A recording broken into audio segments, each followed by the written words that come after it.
자, 한국의 보수, 그들은 누구인지 도대체 어떤 기준으로 무엇을 목표로 움직이는 것일까? 외부자의 시각으로 한번 살펴보겠습니다. 은수미 전 의원, 참여연대 안진걸 공동사무처장, 어서 오십시오. 예, 안녕하세요. 네, 안녕하십니까. 네. 일단 여론은 비판적이죠? 나왔다 다시 들어가는 거에 대해서. 아니, 제게 보내온 어떤 메시지가 있어요. 누가 어떤 보내요? 분이 그러니까 이제 일반 국민들 중에 깝깝하다고 이러면서 예.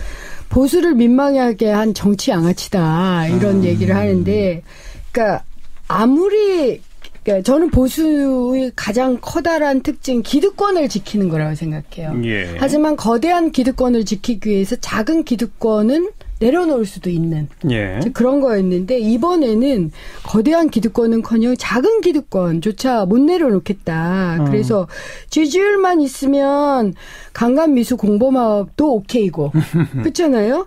그다음에 배지만 달 수 있으면 동료의 등에 칼 꽂는 것도 괜찮고, 성공만 할 수 있으면 나라를 팔아먹어도 괜찮은 거냐, 이런 질문이 나올 정도로 예. 정말 지나치게 사소하고 쪼잔한 기득권을 지키려는 모습으로 비친 게 아닌가. 오히려 그래서 보수를 민망하게 하는 정치 양아치다, 이런 얘기까지가 놔두는 게 아닌가 싶을 정도로 전 이번 사태는 좀 심각했다고 생각합니다. 예. 그러니까 이건 꼭 지지 여부를 떠나가지고요, 일종의 상도위 같은 거 있잖아요. 예. 선거를 며칠 앞두고 국민들 앞에 무릎 꿇고 사죄까지 했던 분들이거든요. 그리고 새로운 보수를 가겠다. 그렇죠. 그때 사실 진보적 시민단체에서도 많이 박수를 보내드렸어요. 왜냐하면 한국의 보수가, 사실 보수란 말은 뭔가를 보호하고 지킨다는 뜻임에도 불구하고 수구 기득권 행태만 보였잖아요. 예. 근데 좋은 가치, 특히 공동체의 가치를 지킨다는 것은 의미가 있다고 저희들 보거든요. 네. 그리고 원래 보수라는 게 무조건 다 지키는 게 아니라 꼭 바꿀 것은 바꾸고 나머지 전통적 가치를 지킨다, 이런 뜻으로 쓰여지잖아요. 진보는 예를 들면 꼭 지킬 것만 지키고 나머지는 다 바꾸자, 이렇게 쓰여지는 것처럼, 그런 의미라면 한국 시사 훨씬 한 단계 업그레이드 될 수 있는 계기가 되겠다 해서 예. 유승민 후보나 바른정당을 지지하진 않지만 자리를 잡기를 응원하는 분들이 꽤 있었던 거예요. 그렇죠. 예를 들면 심상정 후보가 그것을 굳세어라 유승민이라고 해서 그게 큰 화제가 된 것처럼, 예. 시민단체 회원들이나 간사들 만나보면요, 다 이 사람들도 농담 반 진담 반으로 굳세어라 유승민, 힘내라 황영철 뭐 이런 이야기를 해요. 그 이유가 진짜 그 성향이 맞아서라기보다는 좀 말이 통하는 보수나 합리적인 보수가 한국 사회에 늘어났으면 좋겠다는 거였거든요. 그런데 불과 몇 달 전에 무릎 꿇고 거듭나게 떼놓고는 갑자기 또 14명이 그렇게 선거 며칠 앞두고 아무런 명분이 없거든요. 실제 이분들이 그동안 최근에 이야기한 걸 보면 홍준표 후보나 자유한국당에 맹비난했던 분들이거든요. 말도 안 되는 행태라고 하면서. 네. 근데 그리 뽀록 간다는 건 상도위에도 국민들 보기에 너무 안 좋았다고 보고 이분들이 있습니다. 왜 갈 수밖에 없었을까? 뭐 우선 그걸 논하자면 왜 바른정당의 지지도는 그렇게 안 오를까? 즉 개혁적 보수도 필요하다. 조금 아까 안진걸 처장도 이야기한 것처럼 많은 국민들이 기대하고 또 뭔가 잘 되길 바라는 그런 마음이 없지 않아 있단 말이에요. 근데 왜 유승민 후보도 바른정당의 정당 지지도도 왜 그 한 4, 5% 요 정도 선에서 이렇게 돌파력을 보여주지 못할까? 그건 다시 말하면 우리 국민의 보수적 유권자들의 마음속에 근본적인 문제가 있는 겁니까? 어떤 아니요. 겁니까? 저는 뭐라고 보세요? 그것보다는요. 제가 이제 바른정당이 처음 만들어졌을 때, 탈당을 만들어서 저도 그게 궁금했어요. 아니 그래도 어쨌든 박근혜 정권의 잘못을 좀 인정을 하고 탈당을 해서 새로운 정당을 만든 사람들인데 왜들 그렇게 싫어하시냐 이렇게 여쭤봤더니 어떤 이제 모임이었었는데 그 모임에서 자기도 박근혜 정권이 잘못했다고 생각하는데 탄핵을 지지하시는 보수층들이셨어요. 그런데 이 사람들이 더 문제가 있다라고 생각하는 이유는 자기네들도 잘못한 거 아니냐. 그러면 탈당을 결행할 정도였으면 의원직을 내려놓을 정도로 하고 우리가 혁신한다. 이렇게 얘기해야지. 어떻게 자기네들만 나 잘못 없어. 그래서 뽀르르 빠져나가냐.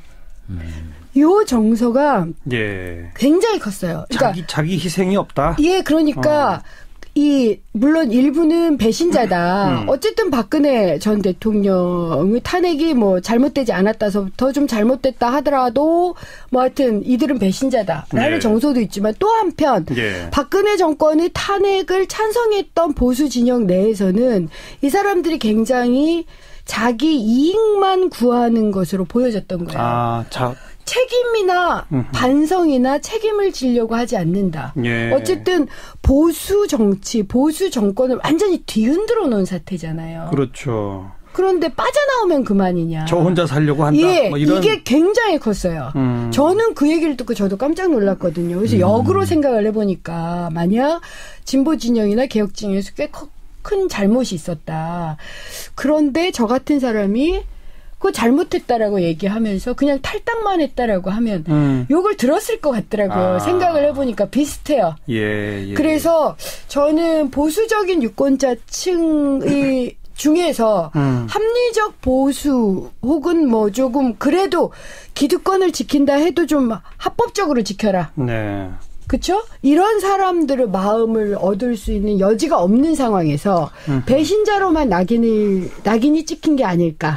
저는 그렇게 분석해요. 그러니까 최근 몇 년 사이 예를 들면 통합진보당 사태 때 진보 쪽에서 예. 좀 뭔가 말이 통하는 진보가 된다 해서 정의당 그룹이 뛰쳐나왔잖아요. 그렇죠. 근데 지금 정의당 그룹이 심상정 후보와 함께 선전하고 있잖아요. 예. 물론 부침이 있었습니다만 예.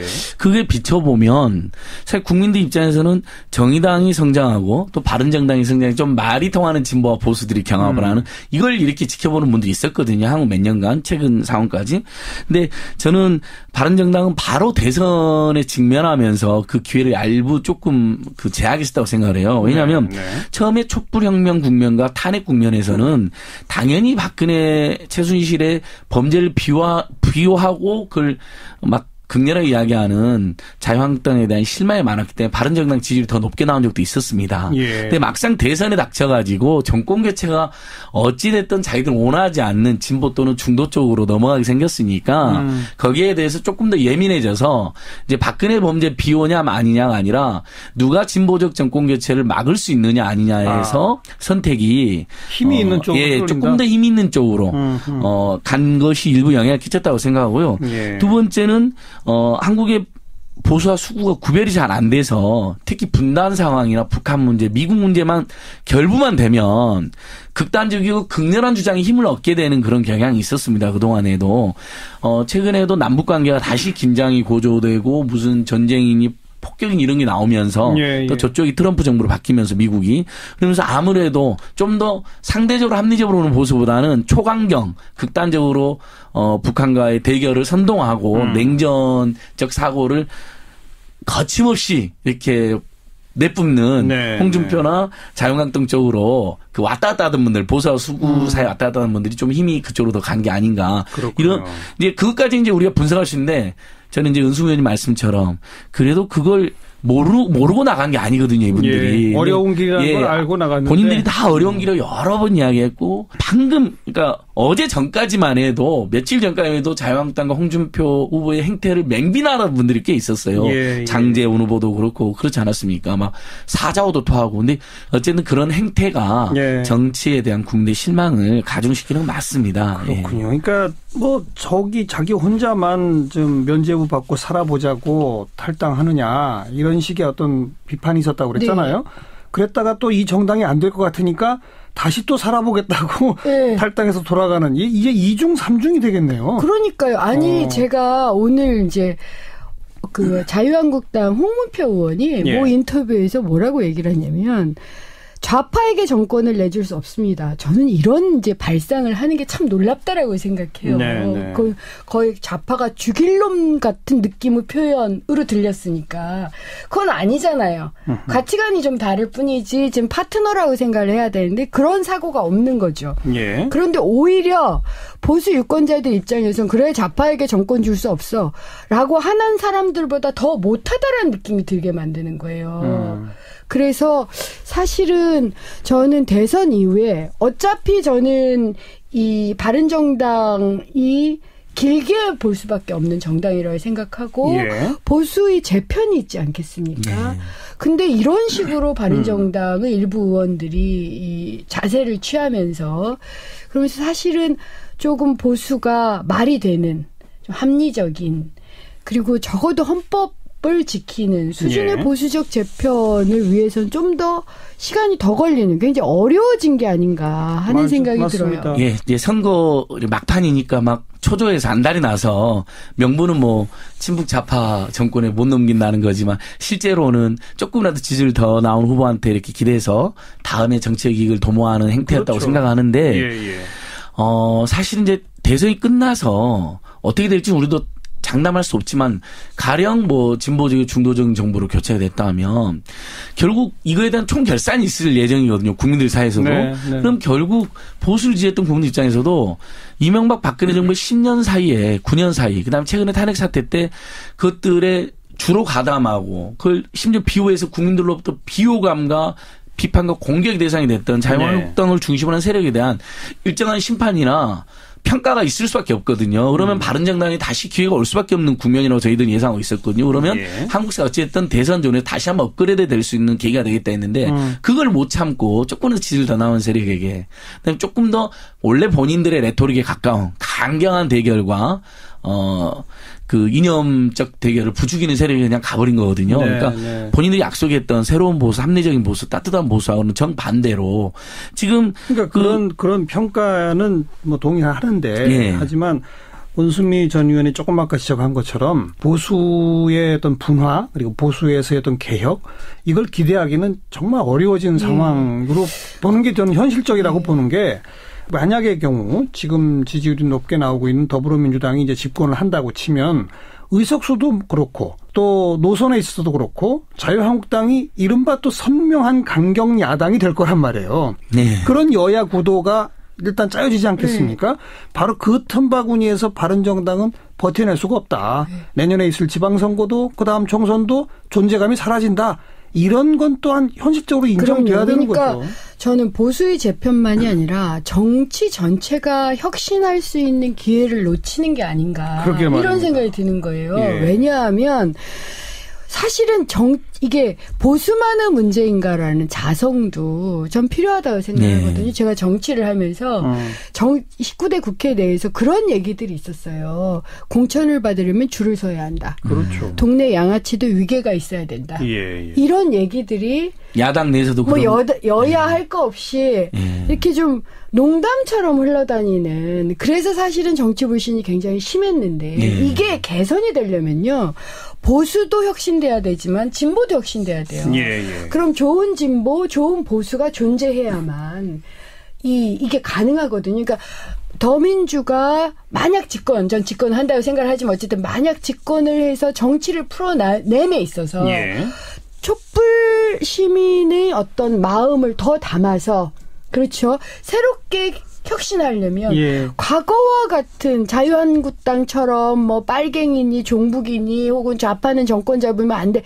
이런 정치 집단하고 싸우기 시작하면 사실은 혁신할 기회를 놓쳐요. 또 정치가 퇴행하는 거죠. 예. 그래서 그런 점에서 좀 아쉽고요. 저는 개인적으로 정말 유승민 의원을 지지하지 않고 특히 세월호 그 2기 특조위에 대해서 부정적인 것에 대해서는 전 지금도 잘 이해는 안 되지만 전 진심으로 유승민 후보께서 우리나라 정치의 혁신을 위해서 보수의 한 축을 가지고 한번 이 승부를 걸어보시는 그 모습을 맞습니다. 지켜보겠다 이런 생각이 들어요. 그 유승민 의원이 바로 그 세월호 때문에 세월호 특조위가 1기 출범했을 때 시행령에서 행정부가 너무 장난을 치니까 국회가 앞으로 입법 취지를 왜곡하는 시행령에 대해서는 맞아요. 개선을 요구할 수 있는 국회법 개정에 동의했다고 박근혜로부터 그 모멸찬 대접과 쫓겨남 당한 거거든요. 그러니까 어떤 면에서 우리 국민들이나 시민단체에 있는 회원들마저도 유승민에 대해서는 양가적인 감정이 있는 거예요. 한편 실망하면서도 한편 그래도 그런 강단이 있었는데 세월호 특조위 참여 도와주려고 노력도 했었는데 이런 생각도 동시에 드는 거예요. 그러니까 심상규 후보가 말한 것처럼 굳세라 유승민이 굉장히 유행어가 지금 되어 있습니다. 예. 장난반, 농담반, 그래서 진담반. 유승민은 저는 정치 혁신, 단지 보수 혁신만이 아니라 정치 혁신 아이콘으로 지켜봐야 될 사람이 아니냐. 네. 한국의 정치 역사상. 그리고 또 좀 이렇게 바로 직대비할 수는 없습니다만 지금의 정의당 그것이 옛날로 거슬러 올라가면 이제 민주노동당부터 시작된 맞습니다. 한국 진보정당의 어떤 역사라고 보면 그렇죠. 참 이 거대 양당의 틈바구니에서 살아남기가 어렵잖아요. 네. 그 어려운 사이에 아주 비틀비틀하면서도 여기까지 지금 오고 있는 거지 않습니까? 그렇죠. 마찬가지로 바른정당 역시 좀 길게 보고 자기 자리를 잡는 그런 노력이 필요하겠구나 생각이 들고 차제에 정치 전체 혁신의 과제로 한참 떠올라 있는 이 선거제도 개혁 네. 이런 걸 우리가 해내야만 그렇죠. 이런 정당들이 소수 정당들이 자리 잡을 수 있는 그렇게 되는 거 아닐까 이런 생각이 해보게 되네요. 그러니까 얻은 표만큼 비례대표만 제대로 드리고 그렇죠. 의석수가 연동만 돼도 예. 사실 제3당, 제4당이 살아남을 수가 있거든요. 그러니까요. 뭐 저희도 그게 꼭 필요하다라고. 원래 이제 문재인 후보나 민주당에서도 예. 원칙적으로는 지지를 해줬는데 예. 이렇게 힘을 많이 안 실어준다라는 이제 심상정 후보로부터의 좀 지적도 있었는데 네. 그런 부분은 좀 나중에 혹시 정권 개최가 된다 하더라도 좀 제대로 해줬으면 좋겠습니다. 예. 근데 국민들이 대단한 게요. 어쨌든 유승민 후보가 안타까우니까 후원금이 막 늘어난답니다. 지금 입당도 많아졌대요. 예, 뭐 지지 여부를 떠나서 한국 사회의 정상화, 정치 정상화에 대한 우리 국민들의 마음이 예. 엿보일 수가 있는 것 같더라고요. 그리고 보수든 뭐 진보든 물어나고 지켜보고 기대할 수 있는 정치인이 있다는 건 참 괜찮은 일인 것 같아요. 다행이죠. 예. 자, 보수의 혁신, 더 나가서는 우리 정치 전체의 혁신이라는 차원에서 좀 길고 험난하더라도 자기 자리를 잡아주길 기대하는 어떤 그런 마음들을 지금 말씀하신 거고 다시 탈당해서 돌아가려고 하시는 분 아직 받아줄지도 몰라요. 네. 오늘 자유한국당 미디어 본부에서 아주 재밌는 문자. 그 언론들 오보하고 있다. 입당한 바 없고 그다음에 우리 다 심사할 거다. 오보하지 마라. 오보. 그러니까 예. 오버도 하지 말고 오보도 하지 마라고 예. 문자를 보냈더라고요. 아주 재밌던데요. 가겠다는데 또 안 받아주겠다는 식으로 문자를 돌려서 화제가 되고 있습니다. 여기까지 합시다. 수고하셨어요. 네. 예, 고맙습니다. 네, 은수미 전 의원, 참여연대 안진걸 공동사무처장이었습니다. 개혁적 보수도 필요하다. 조금 아까 안진걸 처장도 이야기한 것처럼 많은 국민들이 기대하고 또 뭔가 잘 되길 바라는 그런 마음이 없지 않아 있단 말이에요. 근데 왜 유승민 후보도 바른정당의 정당 지지도도 왜 그 한 4, 5% 요 정도 선에서 이렇게 돌파력을 보여주지 못할까? 그건 다시 말하면 우리 국민의 보수적 유권자들의 마음속에 근본적인 문제가 있는 겁니까? 아니요. 저는 뭐라고 보세요? 그것보다는요. 제가 이제 바른정당이 처음 만들어졌을 때 탈당을 만들어서 저도 그게 궁금했어요. 아니 그래도 어쨌든 박근혜 정권의 잘못을 좀 인정을 하고 탈당을 해서 새로운 정당을 만든 사람들인데 왜들 그렇게 싫어하시냐 이렇게 여쭤봤더니 자, 한국의 보수 그들은 누구인지 도대체 어떤 기준으로 무엇을 목표로 움직이는 것일까 외부자의 시각으로 한번 살펴보겠습니다. 은수미 전 의원, 참여연대 안진걸 공동사무처장 어서 오십시오. 예, 안녕하세요. 네, 안녕하십니까. 네. 일단 여론은 비판적이죠. 나왔다 다시 들어가는 거에 대해서. 아니, 제게 보내온 어떤 메시지가 있어요. 누가 어떤 보내요? 분이 그러니까 이제 일반 국민들 중에 깝깝하다고 이러면서 예. 보수를 민망하게 한 정치 양아치다 이런 얘기를 하는데, 그러니까 아무리 그러니까 저는 보수의 가장 커다란 특징 기득권을 지키는 거라고 생각해요. 예. 하지만 거대한 기득권을 지키기 위해서 작은 기득권은 내려놓을 수도 있는 예. 그런 거였는데 이번에는 거대한 기득권은커녕 작은 기득권조차 못 내려놓겠다. 그래서 지지율만 있으면 강간미수 공범화도 오케이고 그렇잖아요. 그다음에 배지만 달 수 있으면 동료의 등에 칼 꽂는 것도 괜찮고 성공만 할 수 있으면 나라를 팔아먹어도 괜찮은 거냐 이런 질문이 나올 정도로 정말 지나치게 사소하고 쪼잔한 기득권을 지키려는 모습으로 비친 게 아닌가 오히려 그래서 보수를 민망하게 하는 정치 양아치다 이런 얘기까지가 놔두는 게 아닌가 싶을 정도로 전 이번 사태는 좀 심각했다고 생각합니다. 예. 그러니까 이건 꼭 지지 여부를 떠나가지고요. 일종의 상도위 같은 거 있잖아요. 예. 선거를 며칠 앞두고 국민들 앞에 무릎 꿇고 사죄까지 했던 분들이거든요. 그리고 새로운 보수를 예. 시민단체 회원들이나 간사들 만나보면요. 다 이 사람들도 농담 반 진담 반으로 굳세라 유승민, 힘내라 황영철 뭐 이런 이야기를 해요. 그 이유가 진짜 그 성향이 맞아서라기보다는 좀 말이 통하는 보수나 합리적인 보수가 한국 사회에 늘어났으면 좋겠다는 거였거든요. 그런데 불과 몇 달 전에 무릎 꿇고 거듭나게 떼놓고는 갑자기 또 14명이 그렇게 선거 며칠 앞두고 아무런 명분이 없거든요. 실제 이분들이 그동안 최근에 이야기한 거로 보면 홍준표 후보나 자유한국당에 맹비난했던 분들이거든요. 말도 안 되는 행태라고 하면서. 네. 근데 글이 뽀록 간다는 건 상도위에도 국민들 보기에 너무 안 좋았다고 보고 이분들이 있습니다. 왜 갈 수밖에 없었을까? 뭐 우선 그걸 논하자면 왜 바른정당의 지지도는 그렇게 안 오를까?